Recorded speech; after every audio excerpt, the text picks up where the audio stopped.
Salut à tous, c'est Marius, bienvenue à une nouvelle vidéo sur ma chaîne.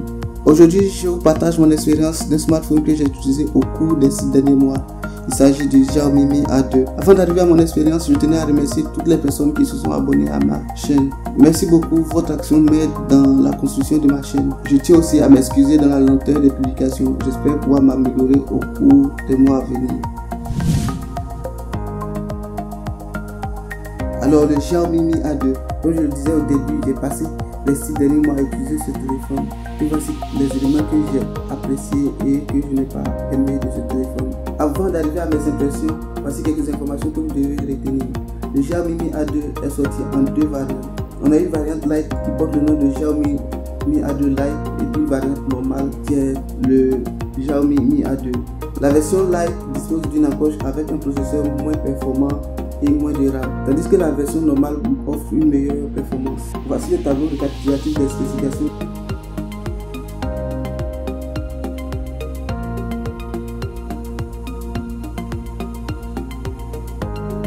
J'ai opté pour la version normale car personnellement je n'apprécie pas l'encoche. Alors après 6 mois d'utilisation, j'aime 4 choses du Mi A2: la performance, la conception, le logiciel et les caméras. En ce qui concerne la conception, on a affaire à une construction solide, entièrement faite en aluminium.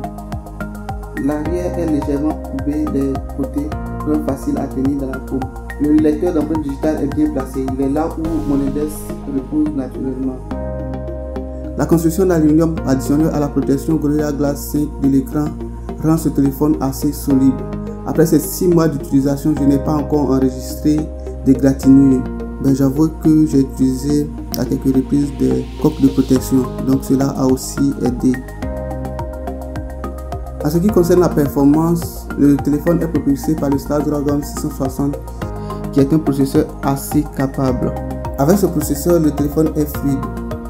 Ne vous attendez pas à une rapidité instantanée comme sur un Galaxy S10 ou un iPhone XS, mais le téléphone assure. Vous pouvez jouer à des jeux très demandants comme PUBG Mobile ou jouer régulièrement vos jeux préférés sans souci, comme dans mon cas avec Clash Royale. Cependant, vous devez faire attention à une chose. Parfois quand le téléphone garde en mémoire les applications lourdes, il a tendance à se planter. Je remarque souvent avec PUBG Mobile ou Netflix. Mais ce sont des cas rares qui ne vont pas gâter vos moments avec ce téléphone. Quand j'ai acheté ce téléphone en octobre, il tournait sous Android 8.1. Mais en décembre, j'ai reçu la mise à jour vers Android P ou Android 9 pour certains.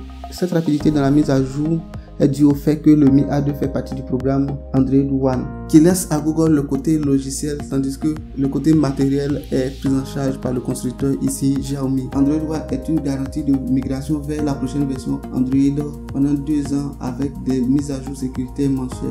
Alors c'est le logiciel qui m'a poussé vers le Xiaomi Mi A2. Étant un ancien utilisateur de la gamme Nexus de Google, je cherchais un téléphone qui marquait la continuité de cette marque et je retrouvais cela dans les téléphones Android One. Tout comme les Nexus, vous avez affaire à Android pur ici. Il n'y a presque pas d'applications préinstallées, ce qui vous donne la possibilité d'installer que les applications dont vous avez besoin pour votre utilisation.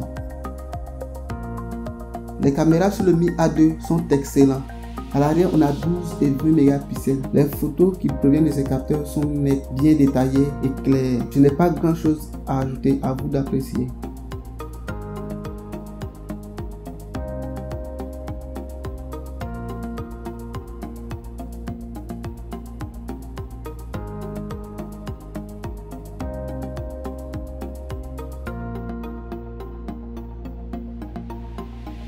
J'ai été encore plus bluffé par les photos que j'ai prises la nuit. Sur ce téléphone, on n'a pas de mode nuit dédié comme sur un téléphone de Google ou de Huawei. Mais les photos prises la nuit sont absolument exceptionnelles. La nuit, le téléphone combine les 12 et 20 mégapixels pour vous produire des téléphones de qualité exceptionnelle. Surtout quand il y a un peu de lumière. À l'avant, on retrouve un capteur de 20 mégapixels pour vos selfies. Sur ces différentes caméras, vous allez retrouver les modes beauté et bokeh que je n'utilise pas trop. Au niveau de la vidéo, ce téléphone est capable de tourner jusqu'à 30 images par seconde en 4K et 60 images par seconde en Full HD.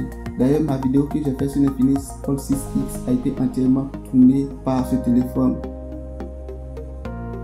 Voici en résumé les choses que j'ai aimé du Xiaomi Mi A2. Maintenant, parlons de quelques éléments que je n'ai pas trop apprécié de ce téléphone. Cela commence par une batterie que j'ai qualifiée de médiocre. En utilisation intensive, vous pouvez gagner entre 4 et 5 heures d'autonomie. La batterie peut facilement faire la journée si vous utilisez de manière modérée. Ces 3000 mAh se charge rapidement. Il prend en moyenne 1h30 pour se charger, ce qui me permet d'oublier sa performance médiocre. Les autres choses que j'ai pas aimé du téléphone se trouvent au niveau de l'audio. Pour commencer, le téléphone ne dispose pas de prise d'écouteur jack, ce qui est selon moi inadmissible puisque le téléphone est vendu sur des marchés où les écouteurs Bluetooth ne sont pas encore démocratisés. Pas de prise jack, pas d'audio personnel lorsque vous chargez votre téléphone. Cela veut dire que vous devez toujours avoir à l'œil votre accessoire qui permet d'utiliser la prise jack. Et Dieu sait combien de fois j'ai recherché ce petit outil pour j'ai peur de le perdre. En attendant que Xiaomi ne vende ses écouteurs Bluetooth sur le marché ivoirien, ces gadgets sont devenus incontournables chez moi.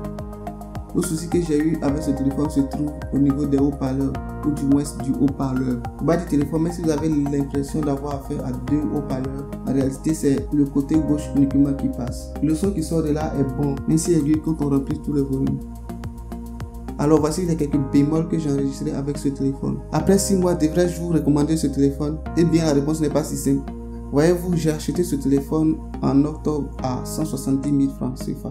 Aujourd'hui, avec moins que ça, vous pouvez vous offrir d'excellents téléphones de chez Huawei, Tecno, Infinix et bien d'autres marques. Le dernier Redmi Note 7 est un excellent choix. À 150 000 francs, il offre les mêmes performances et de meilleures caméras. D'ailleurs, s'il y a des gens de chez Xiaomi qui regardent cette vidéo, je reverrai faire une prise en main de ce téléphone. N'hésitez surtout pas à me contacter. Merci. Je ne rejette pas pour autant le Mi A2. Je recommande vivement ce téléphone aux gens qui recherchent une expérience pure d'Android.